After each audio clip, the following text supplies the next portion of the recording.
तो आइए हम लोग जो टॉपिक पढ़ने जा रहे हैं, सबसे पहले इसको जान लें। इवोल्यूशन का मतलब क्या होता है? तो इसको हिंदी में कहा जाता है उद्विकास। क्या कहा जाता है? अभी जो टॉपिक हम लोग पढ़ने जा रहे हैं इवोल्यूशन, इसको हिंदी में कहा जाता है उद्विकास।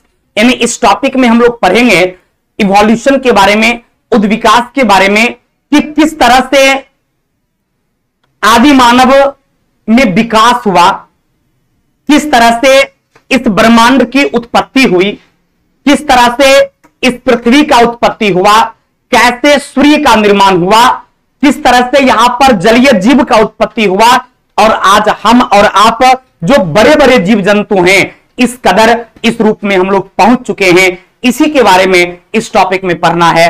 अतः इसी को हम लोग इवोल्यूशन कहते हैं। यानी जीव जंतुओं में जो परिवर्तन देखा गया, धीरे धीरे जो डेवलपमेंट देखा गया, धीरे धीरे जो विकास देखा गया, इसी को क्या कहा जाता है? इसी को उद्विकास के नाम से, इसी को इवोल्यूशन के नाम से जाना जाता है। आप यहां पर देख रहे होंगे कि हम लोगों के जो पूर्वज थे, आदि मानव जो थे, वह समझिए उनमें और इस बंदर में कोई अंतर है क्या? नहीं है। ये टॉपिक समझने वाला बाबू है, आराम से इसको समझिए, कुछ चीज में रटने वाला भी है।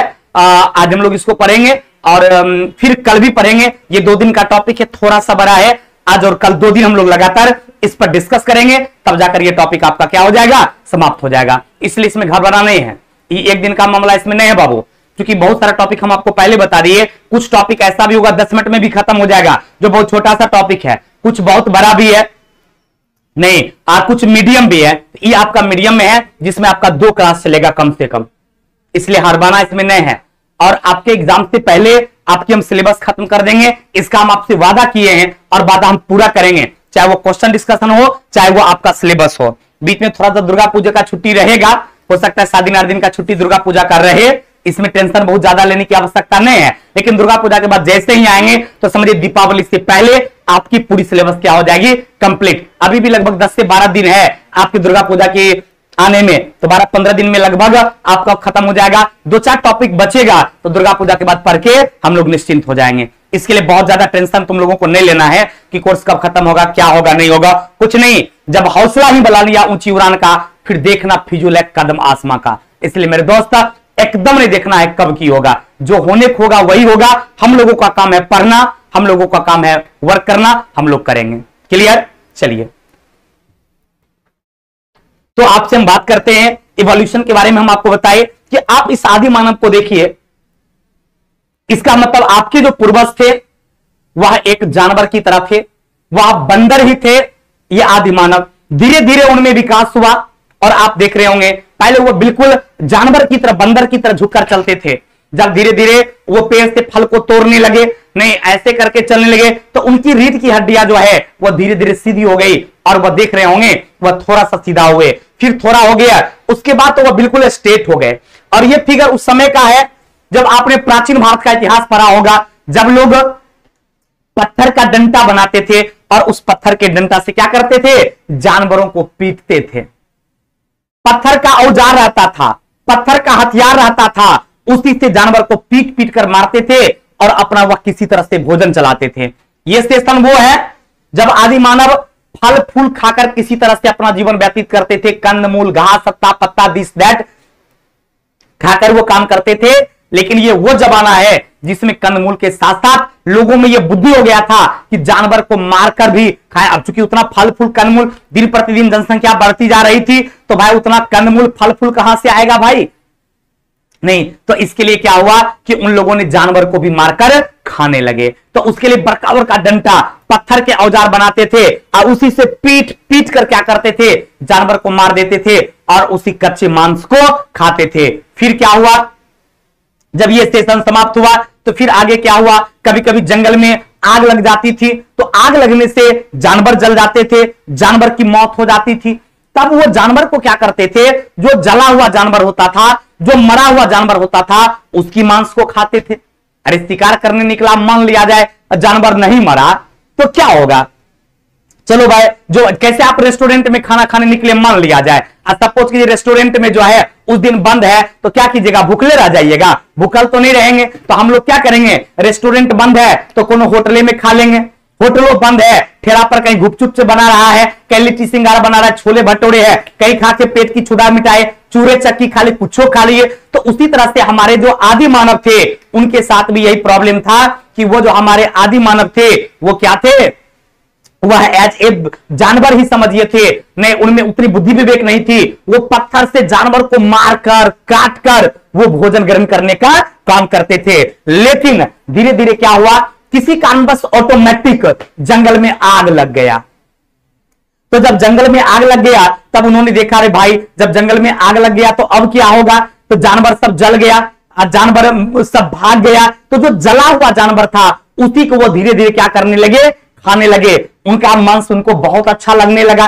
तो उनको लगा रही सलाई तो बहुत बढ़िया काम है, नहीं कच्चा जो खाते थे उससे कई गुना बढ़िया तो पका हुआ जला हुआ लगता था। तब वो धीरे धीरे क्या करे, उस जानवर को जला जला कर खाने लगे। ज्यादा सोच जब लगा कि चलो भाई ये तो बहुत बेहतर चीज है, नहीं कि जानवर को जलाकर खाने में और भी मजा है। कैसे आज हम लोग कच्चा मांस आप खाकर देखिए, अब पका हुआ मांस खाकर देखिए, दोनों में बहुत का अंतर है। तो वो लोग भी क्या करने लगे, वो लोग मांस जो है वो पका पका कर खाने लगे, वो कच्चा मांस खाना क्या किए, छोड़ दिए। तो इस कदर उन्होंने देखा, इस तरह उनको ऐसा अनुभव हुआ कि पका हुआ मांस खाना चाहिए। उस कंडीशन में लोग यहां पहुंच चुके थे। धीरे धीरे और भी विकसित हुआ और आज हम देखते हैं, आज हम लोग क्या किए, इस कदर हम लोग मोबाइल और लैपटॉप की दुनिया में प्रवेश कर चुके हैं। तो इस समय से लेकर, यानी वो प्राचीन काल के उस बंदर से लेकर, हमारे उस पूर्वज से लेकर और आज तक का जो ये आपने डेवलपमेंट देखा, यही डेवलपमेंट क्या है, आपका इवोल्यूशन है। आप जीव जगत के क्षेत्र में इसी तरह से ब्रह्मांड की उत्पत्ति में पहले क्या हुआ कि ब्रह्मांड में किसी आंतरिक या बाह्य गड़बड़ी के कारण काफी कंपन उत्पन्न हुआ और यह ब्रह्मांड कई टुकड़ों में बट गया। उसी से सूर्य का निर्माण हुआ, उसी से पृथ्वी का निर्माण हुआ, उसी से अन्य ग्रह का भी निर्माण हुआ। आज आप देखते हैं कि आपका सूर्य जो है वह एकमात्र तारा है। आपके पूरे सौरमंडल का, आपके पूरे सौरवार का, सौर आपने ज्योग्राफी में भी पढ़ा होगा, नहीं आपने ज्योग्राफी में भी पढ़ा होगा कि आपका सन जो है, आपका सूर्य जो है, वो सूर्य एकमात्र सौरमंडल का तारा है। उसके चारों ओर ग्रह क्या करते, परिक्रमा करते हैं। तो आज जिस पोजीशन में आप अपने सूर्य को देखते हैं वैसा आदि मानव में नहीं था।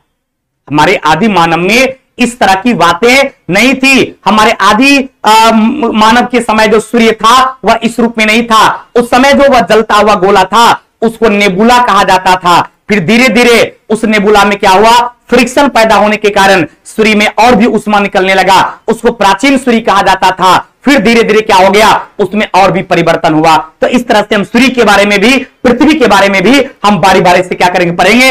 और तो सबसे पहले हम लोग जीव की उत्पत्ति के बारे में, इस इवोल्यूशन में जीव की उत्पत्ति के बारे में अभी हम आपको इस टॉपिक का सिर्फ इंट्रो देख रहे हैं कि हम आखिर उद्विकास में क्या पढ़ेंगे। तो इस इंट्रो में सबसे पहले आपने देखा कि इसमें सबसे पहले हम लोग जीव की उत्पत्ति के बारे में पढ़ेंगे।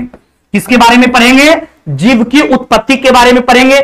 इसके बाद सूर्य के निर्माण के बारे में पढ़ेंगे, सूर्य के निर्माण के बारे में पढ़ेंगे। इसके बाद पृथ्वी के निर्माण के बारे में पढ़ेंगे। सूर्य के चारों ओर जो ग्रह परिक्रमा करती है इसके बारे में पढ़ेंगे। और ये सारा चीज जब स्टडी हो जाएगी तब फिर हम आपको बताएंगे विभिन्न वैज्ञानिकों के अपना स्टेटमेंट जो उद्विकास के बारे में क्या बोला। उसके बाद इसमें आर्कोबैक्टीरिया, आप नाम सुने होंगे आर्कोबैक्टीरिया, क्योंकि क्वेश्चन पूछा जाता है कि पृथ्वी पर उत्पन्न होने वाला सबसे पहला जीव, जो पृथ्वी पे सबसे पहले जीव को देखा गया, जो एक स्मॉलेस्ट जीव था, वो आपका आर्कोबैक्टीरिया था। और जीवन की उत्पत्ति कहां से हुई है, जल से हुई है।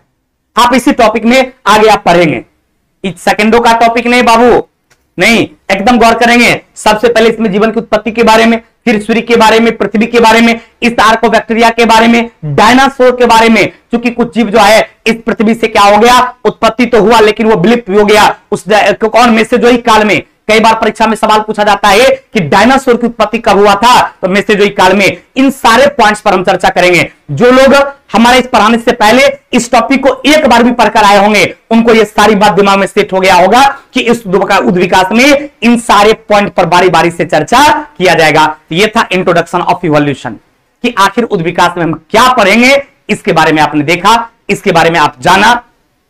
इसलिए हम बोलते हैं कि कोई टॉपिक जब आप पढ़ने आते हैं तो उससे पहले एक बार जरूर आप पढ़ लिया कीजिए, एक बार जरूर देख लिया कीजिए कि आखिर इस टॉपिक में क्या पढ़ना है, तब सारी बातें आपको समझ में आएगी। तो बारी बारी से हम लोग क्या करेंगे, अभी स्टार्ट करने जा रहे हैं, जिसमें ये सारे पॉइंट्स पर चर्चा होगा। एक दिन का काम नहीं है, कुछ आज चर्चा करेंगे, कुछ कल चर्चा करेंगे, तब जाकर आपका ये टॉपिक जो इवोल्यूशन है ये खत्म हो जाएगा। क्लियर? तो सबसे पहले जीव की उत्पत्ति के बारे में जो अलग अलग सिद्धांत दिया गया, उस सिद्धांत के बारे में हम लोग इस टॉपिक में पढ़ेंगे। सबसे पहले आप देख ले, स्पष्ट लिखा हुआ आ गया, जीवों की उत्पत्ति के संबंध में अलग अलग समय में क्या हुआ, अलग अलग सिद्धांत जो है वह वैज्ञानिकों के द्वारा दिया गया। और इस उद्विकास के क्षेत्र में जो सबसे पहला कॉन्सेप्ट दिया गया था वो लेमार्क के द्वारा दिया गया। उसके बाद किसके द्वारा दिया गया, डार्विन के द्वारा दिया गया। यानी इवोल्यूशन के कॉन्सेप्ट में आप देखेंगे, आगे हम आपको बताएंगे। इस लेमार्क के बारे में इन्होंने एक किताब लिखा था, खुश रहिए बाबू, एकदम गौर से देखेंगे। ये जो उद्विकास हम लोग पढ़ने जा रहे हैं, इस उद्विकास के बारे में सबसे पहला सिद्धांत किनका था, लेमार्क का था, उसके बाद डार्विन का था, फिर ओपेरिन का था। इन तीन लोगों का कॉन्सेप्ट जो है वो वैज्ञानिक तौर पर काफी परफेक्ट रहा है, जिन्होंने इवोल्यूशन के बारे में, जिन्होंने उद्विकास के बारे में बताया। क्लियर?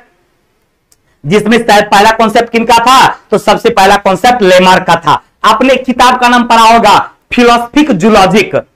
वो फिलोसफिक जूलॉजिक जो है वो किताब किनका था, तो इसी लेमार्क का था। कई बार एग्जाम में सवाल पूछा गया है, इस तीन बुक के बारे में आप आराम से याद रखेंगे। इस तीन बुक के बारे में आप एकदम अच्छे तरीका से आप याद रखेंगे। एक लेमार्क की किताब का नाम जो परीक्षा में खूब पूछता है, एक लेमार्क का किताब परीक्षा में खूब पूछता है कि लेमार्क का प्रमुख पुस्तक कौन था जो उद्विकास के क्षेत्र में दिया गया था। दूसरा डार्विन का पुस्तक। ये सब आपको उद्विकास में लेमार्क के बारे में, डार्विन के बारे में, ओपेरिन के बारे में, इस सब के बारे में पढ़ना है बाबू। इसलिए कहते हैं कि जब भी आप क्लास कीजिए कोई टॉपिक पहले से पढ़ के आइए, ताकि अच्छे तरीका से आपके दिमाग में सेट हो जाएगा। यदि आपको नौकरी करना है तब, कुछ लोग को नौकरी नहीं करना, उसको पढ़ाई से कोई बचते नहीं है, तो पढ़ के आता नहीं है, तो उन लोगों को ऐसा लग रहा है कि पता नहीं सर क्या क्या बोल रहे हैं। नहीं, उनको आउट ऑफ सिलेबस भी एक आध को लग रहा है। लेकिन जान बाबू, इस इवोल्यूशन में इन्हीं लोगों के बारे में, पृथ्वी की उत्पत्ति के बारे में, जीव की उत्पत्ति के बारे में, सूर्य की उत्पत्ति के बारे में, डायनासोर के बारे में, आर्कोबैक्टीरिया के बारे में, यही सब कॉन्सेप्ट के बारे में धीरे धीरे आपको पढ़ना है। क्लियर? तो आपको यह याद हो गया कि उद्विकास के बारे में सबसे पहला कॉन्सेप्ट किसने दिया था, तो लेमार्क ने। याद हो गया? इस उद्विकास के बारे में सबसे पहला कॉन्सेप्ट किसके द्वारा दिया गया, तो इस उद्विकास के बारे में सबसे पहला कॉन्सेप्ट जो है बंगाल पुलिस का कोर्स लाए। अरे बाप रे बाप। चलिए देखिए, किसी भी पुलिस की आप तैयार करते होंगे, कोई भी दुनिया का तैयारी करते हैं, उसके लिए आपको जो हमारी फाउंडेशन बैच है, साइंस फाउंडेशन है, एलपी फाउंडेशन है, या फिर मास्टर कोर्स हमारा है, ऑल फाउंडेशन है, तो आप यदि ऑल फाउंडेशन में एडमिशन ले लेते हैं तो समझिए आपके सारे एग्जाम की तैयारी हो जाएगी। चाहे वो कोई भी एग्जाम आप देंगे, हर एग्जाम की तैयारी हो जाएगी। तो इसलिए उसके लिए अलग से तो बैच हम नहीं दे पाएंगे। आप ऑल फाउंडेशन में एडमिशन लीजिए और सारी चीज आप आराम से पढ़ लेंगे, आपका सिलेबस भी खत्म हो जाएगा और आप कोई भी एग्जाम दुनिया का दे सकते हैं। क्लियर?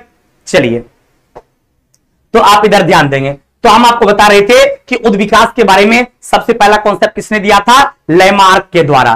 किसके द्वारा? लेमार्क के द्वारा। इसके बाद डार्विन ने भी सिद्धांत दिया, इसके बाद ओपेरिन ने भी सिद्धांत दिया। तो इसमें तीनों का किताब बहुत फेमस है। चला, आपसे एग्जाम में कई बार क्वेश्चन पूछता है कि किसका कौन किताब है, तो लेमार्क की किताब का नाम याद रखिएगा, philosophic zoologic. Philosophic zoologic question exam में पूछा जाएगा। फिलोसफिक जूलॉजिक नामक पुस्तक के लेखक कौन है, तो आप क्या बोलोगे, फिलोसफिक जूलॉजिक नामक पुस्तक के लेखक है लेमार्क। डार्विन की पुस्तक था the origin of species. The origin of species.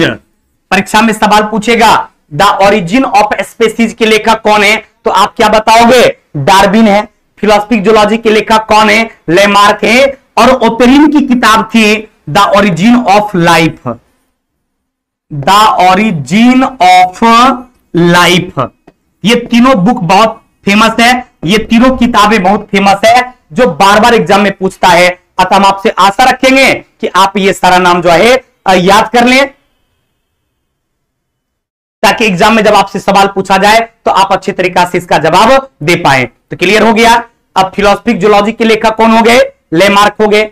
The origin of species के लेखक कौन हो गए? डार्विन हो गए। और द ओरिजिन ऑफ लाइफ के लेखक क्या हो गए? ऑपेरिन हो गए। ऑल फाउंडेशन बैच का फी कितना है? तो प्रवीण प्रेमी ऑल फाउंडेशन बैच यदि आप ऑनलाइन करते हैं तो आपको 1499 रुपया लगेगा, और ऑफलाइन करेंगे तो 10,500 रुपया लगेगा। क्लियर? तो यदि आप ऑनलाइन करना चाहते हैं तो कोई बात नहीं है, मात्र 1499 रुपये लगेगा, और आपको सारे सब्जेक्ट का एक डिटेल्स में पढ़ाई होगी, जिसके बाद जीवन में कभी भी आपको दोबारा किसी बैच खरीदने की आवश्यकता नहीं होगा। क्लियर? चलिए ध्यान देंगे। ये तीनों का किताब क्लियर हो गया। लेमार्क का फिलोसफिक जूलॉजी, डार्विन का द ओरिजिन ऑफ स्पीसीज, और ओपेरिन का क्या होगा? The origin of life. याद हो गया? पक्का? चलिए तो अब हम आपको बताते हैं, ये क्लियर हो गया कि इन सारे वैज्ञानिकों की कुछ प्रमुख सिद्धांत था, जिसमें सबसे पहला सिद्धांत किसके द्वारा दिया गया? लेमार्क के द्वारा दिया गया। अतः लेमार्क जो है उसको उद्विकास का पिता माना जाता है, उद्विकास का जनक माना जाता है। अब अलग अलग समय में वैज्ञानिकों के द्वारा अलग अलग कॉन्सेप्ट दिया गया जीवन की उत्पत्ति के बारे में, जिसमें पहला कॉन्सेप्ट था विशेष सृजन का सिद्धांत। अब आपको समझना है इस जीवन के बारे में कि विशेष सृजन का सिद्धांत जो है जीवों की उत्पत्ति में जो दिया गया था वो कॉन्सेप्ट क्या है, आखिर क्या है विशेष सृजन का सिद्धांत। तो समझिए, इस सिद्धांत के अनुसार जीवों की उत्पत्ति के बारे में बताया गया कि जीवों की उत्पत्ति जो है वो प्रकृति के सर्वशक्तिमान के द्वारा हुआ है। इस प्रकृति में जो आप अलग अलग तरह के जीव जंतु देखते हैं, अलग अलग तरह के पेड़ पौधे देखते हैं, उसके सृजन के बारे में, उसके बनावट के बारे में यह बताया गया विशेष सृजन के सिद्धांत के माध्यम से, कि वो कॉन्सेप्ट जो है वह प्रकृति के सर्वशक्तिमान जो हैं, जिसको आप गॉड कहते हैं, जिसको आप अल्लाह कहते हैं, जिसको आप भगवान कहते हैं, उस भगवान के द्वारा ही इस प्रकृति में, इस पृथ्वी जगत में जीव जंतु का निर्माण हुआ है। इस सिद्धांत को ही क्या कहा जाता है? विशेष सृजन का सिद्धांत कहा जाता है। क्लियर हो गया?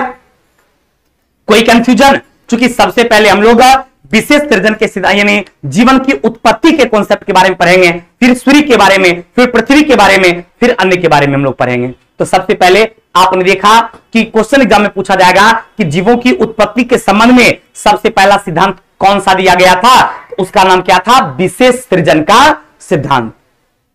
और विशेष सृजन के सिद्धांत में क्या बताया गया? तो विशेष सृजन के सिद्धांत में बताया गया कि जीवन की उत्पत्ति जो होता है वह प्रकृति में जो मौजूद सर्वशक्तिमान है, जो गॉड है, जो अल्लाह है, जो भगवान है, उनके द्वारा हुआ है। क्लियर हो गया? दूसरा है आपदीय सिद्धांत। क्या सर, ये आपदीय सिद्धांत क्या है?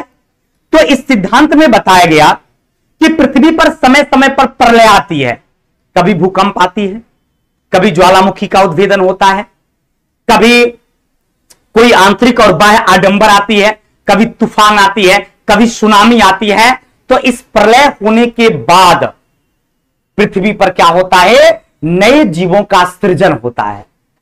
तब जब पृथ्वी पर नए जीवों का सृजन होता है तो उस नए जीवों के सृजन के अनुसार फिर क्या होते हैं? एक नई लाइफ जो है यहां पर स्पेन की जाती है, दी जाती है। इसी को कहा जाता है आपदीय सिद्धांत।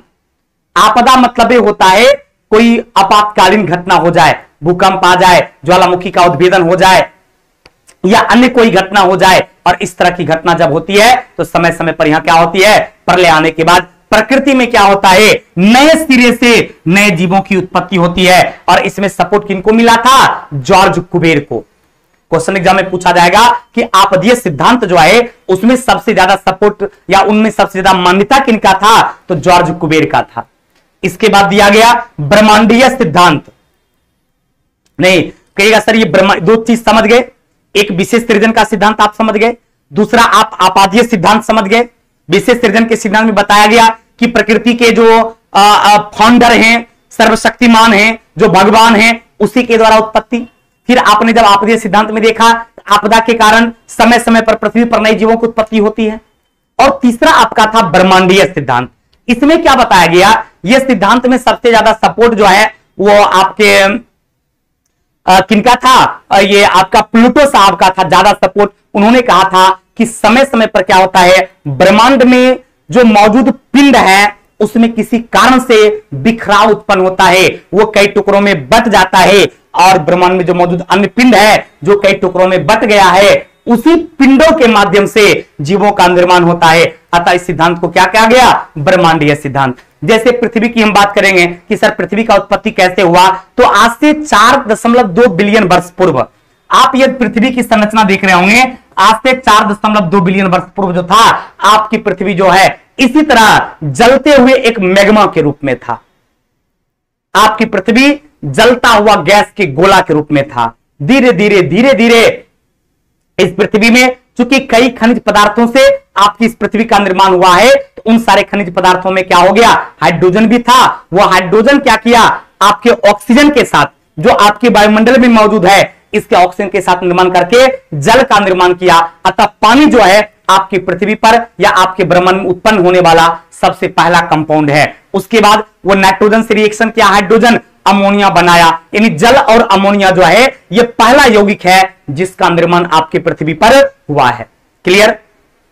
धीरे धीरे क्या हो गया, जब पानी की अधिकता हो गई तो वह गैसीय गोला जो था वह ठंडा हो गया, और ठंडा होने के बाद क्या हो गई, आपकी पृथ्वी इस कंडीशन में आ गई। और वर्तमान में आपकी पृथ्वी जो है इस कंडीशन है, जिस पृथ्वी के 70% भाग जो है, इस 70% भाग पर क्या है, पानी है, और मात्र 30% भाग पर क्या है, स्थल है। नहीं, ये सारी जानकारी आप रखेंगे क्योंकि आपसे एग्जाम में क्वेश्चन पूछा जाता है।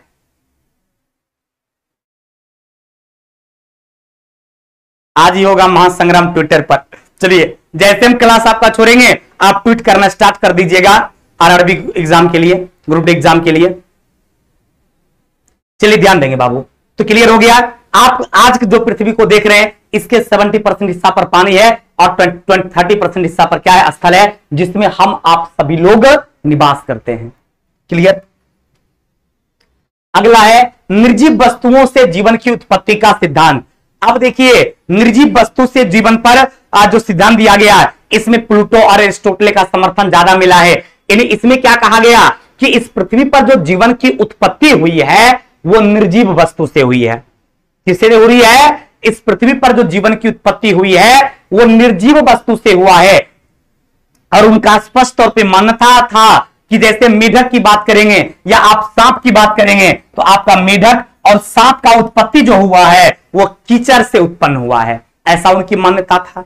मक्खी जो है, कीड़ा मकोड़ा जो है, ये जो है मक्खी और कीट सड़े हुए मांस से उत्पन्न हुआ है। आपका क्या कहते हैं, चिल्लर जो है, यानी जू जो है, अरे हम लोगों के बारे में भी हो जाता है, जू हो जाता है, जानवर में चिल्लर हो जाता है, तो वो चिल्लर और जू जो है वो शरीर के पसीना से निर्माण होता है। ऐसी अवधारणाएं जो थी वो निर्जीव वस्तुओं से जीवन की उत्पत्ति में था, कि जीवन की उत्पत्ति जो हुई है वो निर्जीव वस्तु से हुई है। निर्जीव वस्तु में ही जान आया है, निर्जीव वस्तु में प्राण आया है, जिससे नए जीवों का निर्माण हुआ। और उन्होंने एग्जाम्पल भी दिया था स्पष्ट तौर पर कि मेढक और सांप जो है वह किससे उत्पन्न हुआ, कीचड़ से उत्पन्न हुआ। फिर आपका मछली है या मक्खी है या फिर अन्य कीड़ा मकोड़ा है, वो सड़े गले पदार्थों से हुआ। फिर आपका ये सड़े गले पदार्थ से हुआ, मांस से, सड़ा गला मांस से हुआ। और फिर आपका जू और चिल्लर जो है ये शरीर के पसीने से उत्पन्न हुआ, ऐसी मान्यता था। और इस सिद्धांत में सबसे ज्यादा मान्यता किनका है, प्लूटो और एरिस्टोटल का है। अरस्तु का नाम आपने सुना होगा। प्लूटो और एरिस्टोटल के बारे में बताया गया कि इस सिद्धांत में ज्यादा इन्होंने मान्यता दिया था। उसके बाद क्या हुआ, इस सिद्धांत में सबसे बड़ा धक्का कौन दिया, लुई पास्चर ने। लुई पास्चर ने कहा कि नहीं, ऐसा कोई बात नहीं है। प्लूटो और एरिस्टोटल का कहना था कि पृथ्वी पर जो जीवन की उत्पत्ति हुई है वो निर्जीव वस्तु के माध्यम से हुआ है।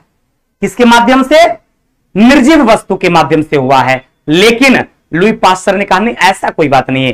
पृथ्वी पर उत्पत्ति निर्जीव वस्तु से नहीं, बल्कि यहां उत्पत्ति जो हुआ है वो जलीय जीव के माध्यम से हुआ है, पानी के माध्यम से हुआ है। और वो साबित कर दिया कि जीवन की उत्पत्ति पहले से मौजूद था, पहले जीवित पदार्थों था और उसी जीवित पदार्थ से क्या हुआ है, इस पृथ्वी पर जीवन की उत्पत्ति हुई है। और इस पृथ्वी पर जो सबसे पहला जीव देखा गया उसका नाम आपको पहले भी बता थे, उसका नाम है आर्कोबैक्टीरिया। पृथ्वी पर निर्माण होने वाला, पृथ्वी पर जो सबसे पहला जीव देखा गया वो पहला जीव कौन था, वो आपका आर्कोबैक्टीरिया था, जो एक जलीय जीव है, अर्थात जीवन की शुरुआत जो है वो पानी से हुआ है।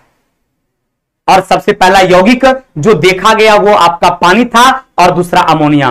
कैसे निर्माण हुआ, तो हम आपको बताए कि आपकी जो ये पृथ्वी है इसमें कई प्रकार के खनिज तत्व है, उसमें ऑक्सीजन भी आता है, नाइट्रोजन भी आता है, हाइड्रोजन भी आता है, कार्बन भी आता है, लोहा भी आता है, सोना भी आता है, चांदी भी आता है, यानी बहुत सारे पदार्थ हैं जिससे कि आपकी इस पृथ्वी का, आपके इस अर्थ का निर्माण हुआ है। तो बहुत सारा पदार्थ जिससे आपके पृथ्वी का निर्माण हुआ है या आपके अर्थ का निर्माण हुआ है, तो इसमें क्या है, वही हाइड्रोजन ऑक्सीजन से रिएक्शन किया तो पानी बन गया, वही हाइड्रोजन नाइट्रोजन से रिएक्शन किया तो अमोनिया बन गया। अतः जल और अमोनिया जो है इस पृथ्वी पर निर्मित होने वाला सबसे पहला क्या है, कंपाउंड है।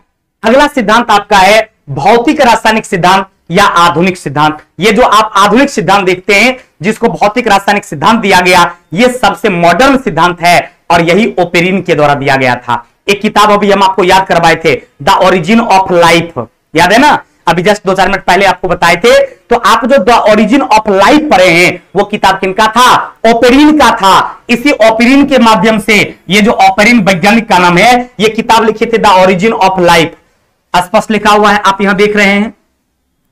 और आपसे एग्जाम में ये सवाल भी पूछती है कि द ओरिजिन ऑफ लाइफ पुस्तक के लेखक कौन थे, तो आप आंसर क्या बताइएगा, ओरिजिन ऑफ लाइफ पुस्तक जो है इसके लेखक जो है वो आपको एआई ओपेरिन है। इन्होंने कौन सिद्धांत दिया था, भौतिक रासायनिक सिद्धांत दिया था। ठीक है, ये भौतिक रासायनिक सिद्धांत क्या है, तो इसमें बताया गया कि जीवन की उत्पत्ति जो है वो भौतिक रासायनिक अभिक्रिया के फलस्वरूप हुआ है। ये किसने कहा था, एआई ओपेरिन, और दूसरे वैज्ञानिक का नाम है हेल्डेन। एआई ओपेरिन और हेल्डेन के माध्यम से यह बताया गया कि पृथ्वी पर जो जीवन की उत्पत्ति हुई है वह भौतिक रासायनिक अभिक्रिया के परिणाम स्वरूप, इसके परिणाम स्वरूप भौतिक रासायनिक अभिक्रिया के फलस्वरूप यहां पर जीवन की जो है निर्माण हुई है। वर्तमान समय में जीवन की उत्पत्ति के संबंध में सर्वाधिक मान्यता प्राप्त यदि सिद्धांत कोई है तो वह आपका यही सिद्धांत है। और किस पुस्तक के माध्यम से, द ओरिजिन ऑफ लाइफ। आप यहां देख रहे हो इस किताब का नाम द ओरिजिन ऑफ लाइफ है और इसके लेखक कौन है, एआई ओपेरिन। बहुत ही इंपॉर्टेंट किताब है बाबू, कई बार परीक्षा में पूछा गया, अतः आप इस चीज को याद रखेंगे। द ओरिजिन ऑफ लाइफ के लेखक कौन है, आप क्या बोलोगे, एआई ओपेरिन। और एक इसी से मिलता नाम है द ओरिजिन ऑफ स्पीसीज, उसके लेखक थे Darwin. The origin of species के लेखक डार्विन। और एक था फिलोसफिक जूलॉजिक, उसके लेखक कौन थे, तो आपके लेमार्क साहब। क्लियर। आगे है कि बिग बैंग सिद्धांत लेमेंटर ने दिया था। अगला कॉन्सेप्ट आपका है बिग बैंग सिद्धांत, और किसने दिया था, बिग बैंग सिद्धांत जो है वह लेमेंटर के द्वारा दिया गया था। और इन्होंने कहा था कि बिग बैंग का जब हुआ, सुपरनोवा विस्फोट जब हुआ, तो ब्रह्मांड जो है वह कई गोलों में, कई टुकड़ों में बट गया। और उसके बटने के बाद उसी में मंदाकिनी का भी निर्माण हुआ, उसी में आपके मंदाकिनी का भी निर्माण हुआ, और जिसमें आपके आकाश गंगा भी शामिल है। यही आकाश गंगा है जिसके चारों ओर क्या करता है, सूर्य परिक्रमा करता है। ज्योग्राफी भी आपका क्लियर हो रहा होगा। नहीं, कई बार परीक्षा में क्वेश्चन पूछा गया है कि आकाश गंगा की परिक्रमा कौन करता है, तो सूर्य करता है। और सूर्य की परिक्रमा कौन करता है, तो ग्रह उपग्रह करता है। ग्रह किसकी परिक्रमा करेगा, सूर्य का। सूर्य बाबू ग्रह नहीं है, याद रखिएगा, सूर्य एक तारा है। सूर्य क्या है, सूर्य एक तारे है, हमारे पूरे सौरमंडल में एकमात्र तारा है जिसे सूर्य के नाम से जाना जाता है। अतः आपका जो ये सूर्य है ये एकमात्र तारा है। इस सूर्य की परिक्रमा कौन करता है, तो इस सूर्य की परिक्रमा जो है वह आपके 8 ग्रह करता है। और सूर्य किसकी परिक्रमा करता है, तो आकाश गंगा का। अतः आकाश गंगा में सूर्य एक तारे के रूप में मौजूद है जिसकी परिक्रमा करने का काम करता है। तो उन्होंने बताया कि जब विस्फोट हुआ तो कई टुकड़ों में बट गया, उसी टुकड़ा में से एक टुकड़ा आपका सूर्य भी है। और यह प्रारंभिक अवस्था में सूर्य जो था एक ठंडे गैस के रूप में था। जब इस पृथ्वी जब ब्रह्मांड का ब्रेक हुआ था, बिग बैंग सिद्धांत जो कहता है, जो लेमेंटल ने दिया था, तो बताया कि प्राचीन काल में आपका सूर्य जो था वह काफी ठंडा था, एक ठंडे गैस के रूप में था। उस समय उसको क्या कहा जाता था? नेबुला। हम आपको बताए थे ना कि वर्तमान में जो आपको सूर्य है, इंट्रोडक्शन के समय हम आपको बता रहे थे कि वर्तमान में जो आपका सूर्य है यहां पहले नेबुला कहलाता था, फिर प्राचीन सूर्य कहलाएगा, तब आपका सूर्य निर्माण हुआ। तो वो जो ठंडे गैस के रूप में था उसको क्या कहा जाता था? नेबुला कहा जाता था। याद हो गया? पक्का? चलिए, तो आप सभी लोगों को याद हो गया कि आपका ये जो देख रहे हैं पोजीशन, ये आपका नेबुला है। ये किस चीज का फिगर है बाबू? ये आपका है नेबुला।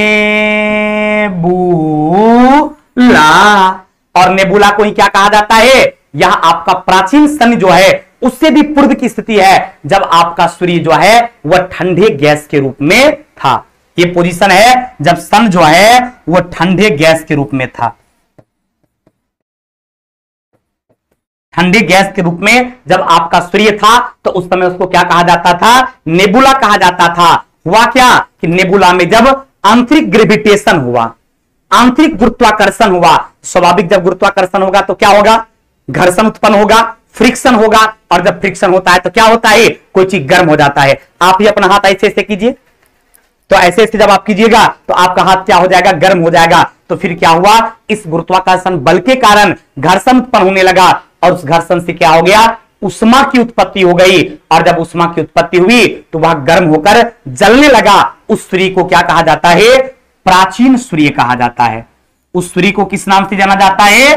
प्राचीन सूर्य के नाम से जाना जाता है। दिन प्रतिदिन क्या हुआ? उष्मा बढ़ने लगा, और सूर्य में मौजूद जो हाइड्रोजन गैस था वह हाइड्रोजन गैस का संलयन होने लगा। और जब हाइड्रोजन गैस का संलयन होने लगा तो हीलियम जैसे नाभिक का निर्माण किया, हीलियम जैसे गैस का निर्माण किया, और वह हाइड्रोजन जो संलयित होकर हीलियम का निर्माण किया, उस निर्माण के क्रम में अपार मात्रा में उष्मा का उत्सर्जन, अपार मात्रा में प्रकाश का उत्सर्जन हो गया। और उस सूर्य को आप क्या कहते हैं? उस सूर्य को आप मॉडर्न सन कहते हैं, आधुनिक सूर्य के नाम से जानते हैं। क्लियर? अतः सूर्य के निर्माण के पूर्व जब प्राचीन सूर्य में था तो उसी समय घर्षण से उष्मा का उत्पत्ति हुआ, फिर क्या हुआ? हाइड्रोजन का संलयन हुआ, हीलियम का निर्माण हुआ, और उससे अपार मात्रा में, काफी मात्रा में उष्मा और प्रकाश का उत्सर्जन हुआ। इस सूर्य को आप क्या कहते हैं? आधुनिक सूर्य कहते हैं। अर्थात सूर्य के निर्माण के बाद सूर्य में उष्मा का कारण जो था वह उसकी घूर्णन गति हो गया, और सूर्य के कमजोर भाग जो है वह अपकेंद्रीय बल है, जिसके कारण क्या हो गया? वह टूट टूट कर अलग होने लगा, और अलग होने से क्या हो गया? कई ग्रह और उपग्रह का भी निर्माण हो गया। अपकेंद्रीय बल कमजोर होने के कारण आपका ही सूर्य जो है वह कई टुकड़े में बट गया, जिसको आप ग्रह भी कहते हैं, उपग्रह भी कहते हैं। अतः आकाश गंगा की परिक्रमा सूर्य करता है, सूर्य की परिक्रमा ग्रह करता है। यानी ग्रह वैसे आकाशीय पिंड को कहा जाता है जो सूर्य की परिक्रमा करती है। आपकी पृथ्वी भी एक ग्रह है, मंगल भी एक ग्रह है, शुक्र भी एक ग्रह है, बुध भी एक ग्रह है, बृहस्पति भी एक ग्रह है, शनि भी एक ग्रह है, अरुण भी एक ग्रह है, वरुण भी एक ग्रह है। अतः परंपरागत ग्रह में 8 ग्रह का नाम आता है, जो कि आपने ज्योग्राफी में भी पढ़ा होगा। और ये सारे सवाल पर एकदम ध्यान देंगे आप। मंदाकिनी क्या है? तो मंदाकिनी एक आकाशीय पिंड है, एक आकाशीय गोला है, जिसको मंदाकिनी कहा जाता है। इसके बारे में डिटेल्स आप ज्योग्राफी में पढ़ेंगे, मंदाकिनी के बारे में, सूर्य के बारे में, आकाश गंगा के बारे में, ग्रह के बारे में, उपग्रह के बारे में। आपका ज्योग्राफी में टॉपिक पढ़ना पड़ता है आपको सौर मंडल, सोलर सिस्टम, उसमें ये काफी डिटेल्स पढ़ेंगे। यहां पर जितनी जानकारी आपको चाहिए वो जानकारी हम दे रहे हैं। हम बायोलॉजी का मास्टर नहीं चला है, ज्योग्राफी की जानकारी दे रहे हैं तो और चाहता है बताओ चट्टा कहीं का, ये सब ज्योग्राफी में पढ़ना। क्लियर? एक नॉर्मल जानकारी आपको मिल गई कि आकाश गंगा की परिक्रमा सूर्य करता है। सूर्य एक सौरमंडल का मात्र तारा है, जिसको सौरमंडल का मुखिया कहते हैं। सूर्य के चारों ओर 8 ग्रह परिक्रमा करता है। उस 8 ग्रह को परंपरागत ग्रह कहा जाता है। उस 8 ग्रह में बुध, शुक्र, पृथ्वी, मंगल, बृहस्पति, शनि, अरुण, वरुण, ये सारा का नाम आता है। हेलो, हाँ बिल्कुल है। क्लियर हो गया? तो इन सारे ग्रह और उपग्रह का नाम आता है जो सूर्य की परिक्रमा करती है। अब ग्रह क्या है? एक वैसा आकाशीय पिंड जो सूर्य का परिक्रमा करेगा। उपग्रह क्या है? वैसा आकाशीय पिंड जो ग्रह का परिक्रमा करता है। वैसा आकाशीय पिंड जो ग्रह का परिक्रमा करेगा उपग्रह कहलाएगा, और जो सूर्य का परिक्रमा करेगा वह ग्रह कहलाएगा। तो पृथ्वी ग्रह है और पृथ्वी की परिक्रमा चंद्रमा करता है, तो चंद्रमा क्या हो गया? उपग्रह। चंद्रमा उपग्रह है, अब पृथ्वी ग्रह है और सूर्य एक तारा है। क्लियर हो गया? चलिए, नहीं, पृथ्वी का जब निर्माण हुआ था उस समय पृथ्वी का तापमान कितना था? 6000 डिग्री सेल्सियस था, और अत्यधिक तापमान होने के कारण ही पृथ्वी में जो मौजूद सभी तत्व थे वो गैसीय अवस्था में पाए जाते थे। उसी में हम आपको हाइड्रोजन के बारे में बताए कि हाइड्रोजन जो था वो क्या किया? ऑक्सीजन के साथ रिएक्शन कर लिया। ने भी तुरंत चर्चा किए थे 10 मिनट पहले कि हाइड्रोजन जब ऑक्सीजन से रिएक्शन किया तो जल का निर्माण किया। अतः पृथ्वी पर निर्मित होने वाला सबसे पहला कंपाउंड कौन है? आपका जल है। इसके बाद वही नाइट्रोजन से जब रिएक्शन कर लिया तो अमोनिया का निर्माण किया। अतः अमोनिया और पानी जो है इस पृथ्वी पर निर्मित होने वाला सबसे पहला कंपाउंड है, सबसे पहला यौगिक माना जाता है। हाइड्रोजन जब ऑक्सीजन से रिएक्शन किया तो जल बनाया, हाइड्रोजन नाइट्रोजन से रिएक्शन किया तो अमोनिया बनाया। अतः सबसे पहला जो है वो अमोनिया है। एसएससी जीडी का प्रैक्टिस सेट छपने जा चुका है चला, वो बहुत जल्द आपके मार्केट में उपलब्ध हो जाएगा। जीडी का प्रैक्टिस भी जा चुका है, एनटीपीसी प्रैक्टिस भी जा चुका है। एकदम आपको चिंता नहीं करना है, कल से आपके मार्केट में मौजूद हो जाएगा।